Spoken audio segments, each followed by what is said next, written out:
Good morning, students. Myself, Dr. Indresh Kumar, working as a PGT chemistry lecturer in Surya School, Rewadi. Chapter number 2, Atomic Structure for 11th class, and today we will discuss NCERT questions of quantum number and proton and neutron. Question number first: how many electrons in an atom have the following quantum numbers? आपको बेटा n equal to 4 दे दिया और m equal to -½ दे दिया, तो इसका मतलब ये मान के चले जब n इक्वल टू 4 है तो अगर अपन इलेक्ट्रॉन्स निकाले तो फॉर्मूला आपको बताया था मैंने 2n² होता है, तो इससे तो आ जाएगा आपका 32 इलेक्ट्रॉन्स। लेकिन इसने यहाँ पर ms यानी स्पिन क्वांटम नंबर कितना दे दिया -½ वैसे कितना होता है एक +½ और -½ होता है, तो इलेक्ट्रॉन बेटा हाफ हो जाएंगे, तो कितने इलेक्ट्रॉन आ जाएंगे 16 इलेक्ट्रॉन आ जाएंगे। ओके, सेकेंड क्वेश्चन देखिए, n इक्वल टू 3 है और l इक्वल टू 0 है, तो वी नो दैट जब n इक्वल टू 3 होता है तो 3 तो वो इंटीजर वैल्यू आई गई, और l इक्वल टू 0 किसके लिए होता है s के लिए होता है, तो 3s, और s के अंदर कितने इलेक्ट्रॉन आते हैं बेटा 2 इलेक्ट्रॉन, तो कंटेन 2 इलेक्ट्रॉन्स। सेकंड क्वेश्चन देखिए, explain giving reason which of the following sets of quantum number are not possible.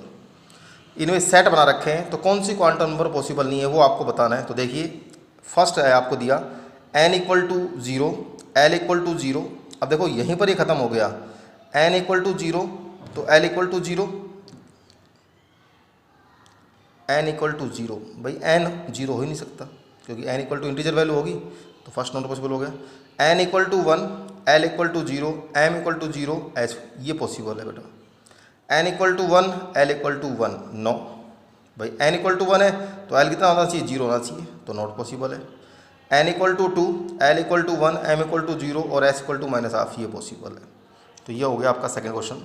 फिर देखिए third question, using SPDF notation describe the orbitals with the following quantum numbers। n equal to 1 दिया और l equal to 0, इसका मतलब 1 और l 0 दे रखा है तो 1s हो गया। बेटा n इक्वल टू 3 दिया, l equal to 1, l equal to 1 किसके लिए आता है p के लिए आता है, तो ये 3p आ गया। n equal to 4, l equal to 2 किसके लिए आता है d के लिए, तो 4d हो गया। n equal to 4, l equal to 3, l equal to 3 किसके लिए आता है f के लिए, तो ये 4f हो गया। Is that clear? देखिए next question, an atomic orbital has n equal to 3, what are the possible value of l and m। l का मतलब एजीमुथल क्वांटम नंबर और m का मतलब मैग्नेटिक क्वांटम नंबर। n कितना दे रखा है 3, पॉसिबल वैल्यू पूछ रहा है, तो देखिए n इक्वल टू 3 है तो l कितना हो जाएगा बताया था 0 to n-1, तो 0 1 2 हो गया। तो अब m अलग अलग निकालें, जब l इक्वल टू 0 तो m भी 0 होगा, लेकिन जब l इक्वल टू 1 होगा तो m की बताया था -l से +l बेटा, तो -1 0 और +1। जब l इक्वल टू 2 है तो m कितना हो जाएगा -2 -1 0 +1 और +2। देखिए सेकंड पॉइंट इसके अंदर, लिस्ट द क्वांटम नंबर यानी m और l बताना है किसके लिए 3d ऑर्बिटल।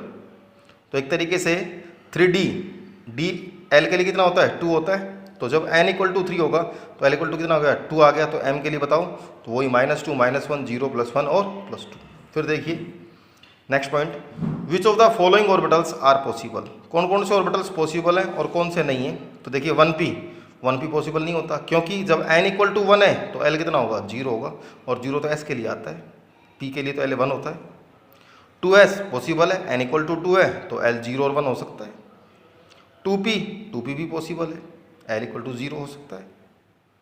3f पॉसिबल नहीं है, क्यों n इक्वल टू 3 है तो l क्या आएगा 0 1 2 आएगा, और f के लिए तो l कितना होता है 3 होता है। Is that clear? तो ये क्वांटम क्वेश्चंस थे।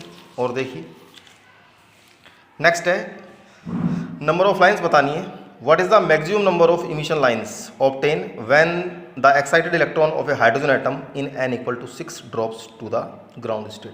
बेटा n इक्वल टू 6 से ग्राउंड स्टेट में आ रहा है, तो 6 से 5 में, 6 से 4 में, 6 से 3 में, 6 से 2 में और 6 से 1 में, तो इनको काउंट कर लो, तो 5 + 4 + 3 + 2 + 1 15, या अलग तरीके से सोल्व कर सकते हैं जो फॉर्मूला मैंने आपको बताया था।